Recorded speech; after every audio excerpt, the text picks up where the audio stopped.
പരിശുദ്ധ പരമ ദിവ്യ കാരുണ്യത്തിന് എന്നേരവും ആരാധനയും സ്തുതിയും പുകഴ്ചയും ഉണ്ടായിരിക്കട്ടെ. പരിശുദ്ധ പരമ ദിവ്യ കാരുണ്യത്തിന് എന്നേരവും ആരാധനയും സ്തുതിയും പുകഴ്ചയും ഉണ്ടായിരിക്കട്ടെ. പരിശുദ്ധ പരമ ദിവ്യ കാരുണ്യത്തിന് എന്നേരവും ആരാധനയും സ്തുതിയും പുകഴ്ചയും ഉണ്ടായിരിക്കട്ടെ. അവർ വലയിട്ടു. അപ്പോൾ വലയിലകപ്പെട്ട മത്സ്യത്തിൻ്റെ ആധിക്യം നിമിത്തം അത് വലിച്ചു കയറ്റാൻ അവർക്ക് കഴിഞ്ഞില്ല. യേശു സ്നേഹിച്ചിരുന്ന ആ ശിഷ്യൻ പത്രോസിനോട് പറഞ്ഞു, അത് കർത്താവാണ്, അത് കർത്താവാണ്. ഒന്നുമില്ലായ്മയിലേക്ക് അവിടുത്തെ കരുണയാൽ എന്നെ സ്വർഗത്തിൻ്റെ സമ്പന്നത കൊണ്ട് നിറയ്ക്കുന്ന കർത്താവെ, അങ്ങയുടെ കാരുണ്യത്തിനായി ഞങ്ങൾ യാചിക്കുന്നു. ഈശോയുടെ അതിദാരുണമായ പീഡാസഹനങ്ങളെ പ്രതി പിതാവെ, ഞങ്ങളുടെയും ലോകം മുഴുവൻ്റെയും മേൽ കരുണയായിരിക്കണമേ. ഈശോയുടെ അതിദാരുണമായ പീഡാസഹനങ്ങളെ പ്രതി പിതാവെ, ഞങ്ങളുടെയും ലോകം മുഴുവൻ്റെയും മേൽ കരുണയായിരിക്കണമേ. ഈശോയുടെ അതിദാരുണമായ പീഡാസഹനങ്ങളെ പ്രതി പിതാവെ, ഞങ്ങളുടെയും ലോകം മുഴുവൻ്റെയും മേൽ കരുണയായിരിക്കണമേ. അത് കർത്താവാണെന്നേ. ഇങ്ങനെ വലിച്ചു കയറ്റാൻ പറ്റാത്ത അത്ര മത്സ്യസമ്പത്ത് അവരുടെ മുൻപിൽ കുമിഞ്ഞുകൂടുന്ന നേരത്ത് ഈശോ സ്നേഹിച്ചിരുന്ന ശിഷ്യൻ പറയാണ്, അത് കർത്താവാണ്. നിങ്ങളുടെ ജീവിതത്തിൻ്റെ സന്തോഷങ്ങളുടെയൊക്കെ പിന്നിൽ നിൽക്കുന്നത് ആ തമ്പുരാനാണെന്നുള്ള തിരിച്ചറിവ് എന്തൊരു തെളിച്ചമാണ് നമ്മുടെ ജീവിതത്തിന് തരണേ. എന്തുമായിക്കോട്ടെ, എൻ്റെ ജീവിതം ഇതുവരെ ഉയർന്നത്, എൻ്റെ ജീവിതം ഇതുവരെ ആയത്, എൻ്റെ ജീവിതം ഇതുപോലെ സ്നേഹത്തോടെ മുന്നോട്ട് പോകുന്നത്, ഇത്രയും അസുഖങ്ങളുണ്ടായിട്ടും എൻ്റെ ജീവിതത്തിൽ ഇപ്പോഴും എനിക്ക് മുന്നോട്ട് പോകാൻ കഴിയുന്നത്, എൻ്റെ ജീവിതത്തിലെ എല്ലാ നന്മകൾക്കും പിന്നിൽ അത് കർത്താവാണ്.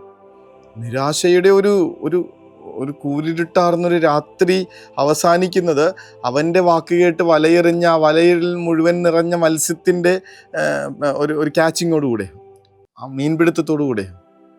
അത് ഒരു രാത്രി അങ്ങനെ അവസാനിക്കുമ്പോൾ നമുക്ക് പറയണ്ടേ, കർത്താവ് ചില മനുഷ്യരെ കണ്ടിട്ടുണ്ട്, ഈശോയുടെ കൃപ കൊണ്ട്, കർത്താവിൻ്റെ കൃപ കൊണ്ട്, കർത്താവിൻ്റെ കാരുണ്യം കൊണ്ട് എല്ലാം ഭംഗിയായിട്ട് പോകുന്നു.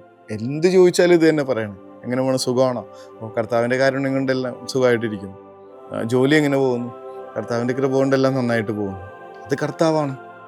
എൻ്റെ പിന്നിൽ കർത്താവാണ്. എൻ്റെ കുഞ്ഞുങ്ങൾക്ക് അസുഖമില്ലാതിരിക്കുന്നത്, അവർക്ക് പ്രോഗ്രസ് കാർഡിൽ നല്ല മാർക്കുള്ളത്, ഭാര്യയ്ക്ക് നല്ല ആരോഗ്യമുള്ളത്, ഭർത്താവിന് നല്ല ജോലിയുള്ളത്, കാരണം എന്താ? അത് കർത്താവാണ്. കർത്താവിൻ്റെ കൃപ കൊണ്ട്. ഈശോ അത് കർത്താവാണ്. എൻ്റെ പിന്നിൽ കർത്താവാണ്.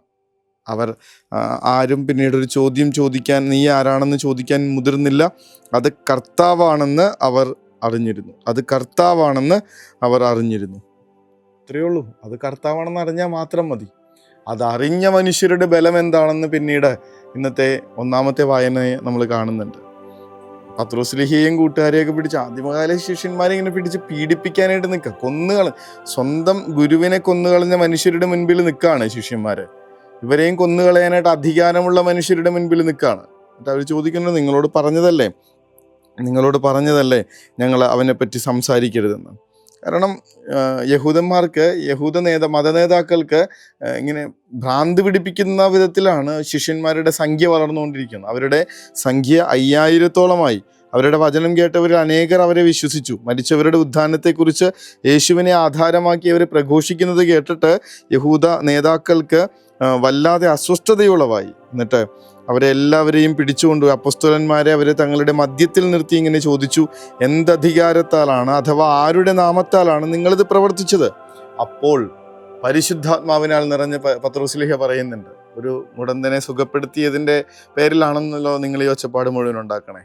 എന്നാൽ നിങ്ങൾ കേട്ടോ, ഇത് ഞങ്ങളുടെ കഴിവുകൊണ്ട് ചെയ്തതല്ല, നേരെ മറിച്ച് നസ്രായനായ യേശു ക്രിസ്തുവിൻ്റെ നാമത്തിലാണ്. നിങ്ങളും ഇസ്രായേൽ ജനം മുഴുവനും ഇത് അറിഞ്ഞിരിക്കട്ടെ, നിങ്ങൾ കുരിശിൽ തറച്ചു കൊല്ലുകയും മരിച്ചവരിൽ നിന്ന് ദൈവം ഉയർപ്പിക്കുകയും ചെയ്ത നസ്രായനായ യേശു ക്രിസ്തുവിൻ്റെ നാമത്തിലാണ് ഈ മനുഷ്യൻ സുഖം പ്രാപിച്ച് നിങ്ങളുടെ മുൻപിൽ നിൽക്കുന്നത്.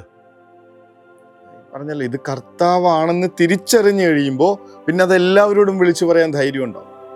ആ തമ്പുരാൻ മൂലമാണ് എല്ലാം സംഭവിച്ചതെന്നറിയുമ്പോൾ, നസ്രായനായ യേശു ക്രിസ്തുവിൻ്റെ നാമത്തിലാണ് ഈ മനുഷ്യൻ സുഖം പ്രാപിച്ച് ഇവിടെ നിൽക്കുന്നത്. നിങ്ങൾക്ക് പറ്റിപ്പോയ തെറ്റ്, ആ മൂലക്കല്ലിനെ നിങ്ങൾ തിരസ്കരിച്ചു എന്നുള്ളതാണ്. വീട് പണിക്കാരായ നിങ്ങൾ തള്ളിക്കളഞ്ഞ കല്ല് മൂലക്കല്ലായി തീർന്നു. ആ കല്ലാണ് യേശു. അടുത്ത വചനം നമുക്ക് എല്ലാവർക്കും സുപരിചിതമാണ്. എല്ലാവരും കാണാപ്പാഠം ചെറുപ്പം മുതലേ പഠിച്ചിട്ടുള്ളതാ. മറ്റാരിലും രക്ഷയില്ല, ആകാശത്തിന് കീഴെ മനുഷ്യരുടെ ഇടയിൽ നമുക്ക് രക്ഷയ്ക്ക് വേണ്ടി മറ്റൊരു നാമവും നൽകപ്പെട്ടിട്ടില്ല. അതായത് ഈ നടക്കുന്നതെല്ലാം അവൻ്റെ നാമത്തിൻ്റെ ശക്തി കൊണ്ട് മാത്രമെന്ന് വിശ്വസിച്ച് ഏറ്റുപറയാനായിട്ട് ഇനി എന്നാണ് നമുക്ക് കഴിയുക? ആ ബോധ്യം കിട്ടുക എന്നാണ് അവനെ ഏറ്റുപറയാനായിട്ട് നമ്മൾ ധൈര്യം കാണിക്കുക? നസ്രായനായ യേശു ക്രിസ്തുവിൻ്റെ നാമത്തിലാണ് ഈ മനുഷ്യൻ സുഖം പ്രാപിച്ചു നിൽക്കുന്നത്. മറ്റാരിലും രക്ഷയില്ല. ആകാശത്തിന് കീഴെ മനുഷ്യരുടെ കീഴിൽ നമുക്ക് രക്ഷയ്ക്കായി മറ്റൊരു നാമവും നൽകപ്പെട്ടിട്ടില്ല. ആ നാമത്തെക്കുറിച്ച് അവർ വിളിച്ചു പറഞ്ഞുകൊണ്ടിരുന്നത് യേശു യേശു യേശു യേശു ഈശോ വിളിച്ചു പറഞ്ഞുകൊണ്ടിരിക്കാം. വേറൊരിടത്തും പോയിട്ട് കാര്യമില്ല. എന്തൊക്കെ പരിഹാരങ്ങൾ അന്വേഷിച്ചാണ് നമ്മൾ ഓടി നടന്നുകൊണ്ടിരിക്കണേ. ഇനിയെങ്കിലും ഒന്ന് മനസ്സിലാക്കുക, ഇത്രയും കാലം നമ്മുടെ ജീവിതം നിയന്ത്രിച്ചത് അവനായിരുന്നു. ഈശോ എന്നുള്ള നാമമായിരുന്നു നമ്മുടെ കുടുംബത്തിൻ്റെ സമാധാനം.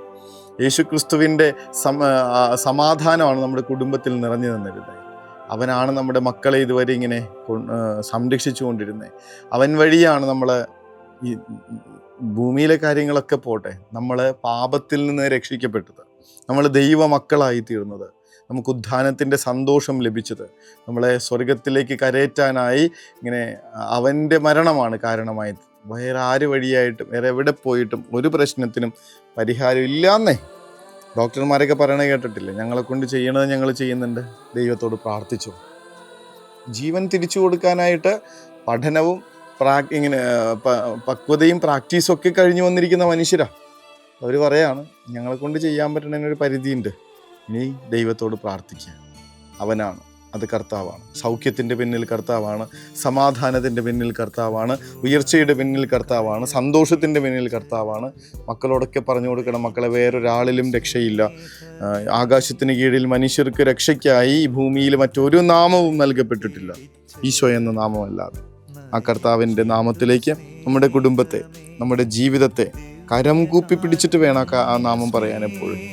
ഈശോ, യേശു, ക്രിസ്തു ഒക്കെ പറയുമ്പോൾ അത് നമ്മുടെ ഉള്ളിൽ ബോധ്യം ഉണ്ടാവണം, തെളിയണം, തെളിച്ചം ഉണ്ടാവണം, ജ്വലിക്കണം. അങ്ങയുടെ നാമത്തിലേക്ക് ഞങ്ങളെ ചേർത്ത് വയ്ക്കുന്നു, ആശീർവദിക്കുന്നു. പരിശുദ്ധ പരമദിവ്യകാരുണ്യമേ, അനന്ത സ്നേഹമേ, പരിശുദ്ധ പരമദിവ്യകാരുണ്യമേ, അനന്ത സ്നേഹമേ.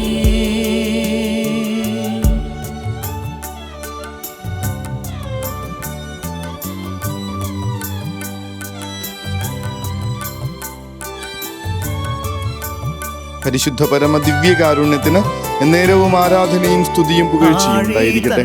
പരിശുദ്ധ പരമ ദിവ്യകാരുണ്യത്തിന് എന്നേരവും ആരാധനയും സ്തുതിയും പുകഴ്ചയും ഉണ്ടായിരിക്കട്ടെ. പരിശുദ്ധ പരമ ദിവ്യകാരുണ്യത്തിന് എന്നേരവും ആരാധനയും സ്തുതിയും പുകഴ്ചയും ഉണ്ടായിരിക്കട്ടെ.